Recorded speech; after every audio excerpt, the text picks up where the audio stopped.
So I want to do a little bit of top fives here. Who were the top five interviews that you saw? They might have been moments, they might have been people, they might have been throughout the whole entire series. It might have just been one episode. Who were the top five people that stuck out to you? Let's trade off here, Bob. Who was out of all the people that talked? Who was the one that entertained you the most? That you were maybe to learn something, maybe enjoyed watching, just enjoyed their perspective. Who was the number one for you?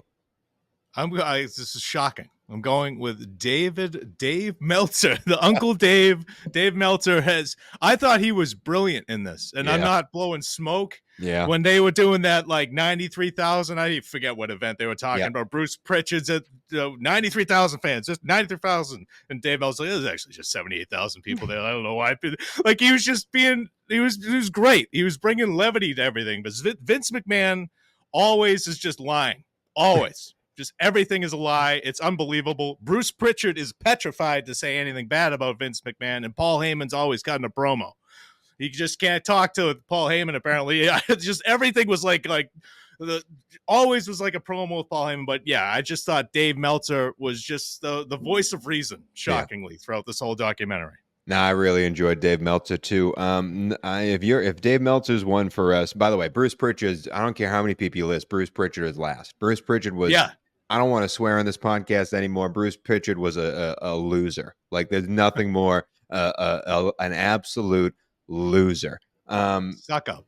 Number two, I'll go with honestly Vince McMahon himself. Every time Vince was on camera, I was glued to the TV. And yes, he was selling the whole time. He was lying at points, but I thought the documentary did a really good job of subtly catching him in his lies. And the way they sort of layered each person's conversations, and then it cuts back to Vince and giving a little look. And it might have been some editing, that might be a look that he gave 7 days ago, but they're cutting it at the right time. Absolutely. Yeah. But I thought we saw a lot of sides of Vince McMahon that we had not seen before. And again, they might have been, an act. But I thought, Vince, considering it's 2021 and considering how old, when it was interviewed, considering how old that man is, he's still, like, he could tell me so many stories still, even though he's an absolute evil man. I'm not talking about that. I'm just saying he could read me a book and I'd be entertained.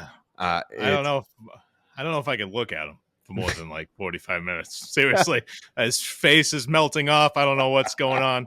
That opening clip on episode 1, my first note is Vince looks insane. I don't know if his face is falling off or what's going. When he gets in the ring, his whole lower face is, he's a great talker, but now that we know that he's a freak, and now that I look at him, it just makes it worse. I don't know what he's done to himself. That's not aging. I don't know what that is. No, it's a lot. It's a lot of staples and plastic. So if number one's Dave, number two's Vince, who do you got for number 3? The interviewee that stuck out to you the most? I really liked Mushnick, Phil Mushnick. He was I did too, man. Yeah, he was a reporter with the steroid trial. He was just like, why did I want this guy's creepy? That's why he's just like, why do I want to keep talking? This guy's a freak.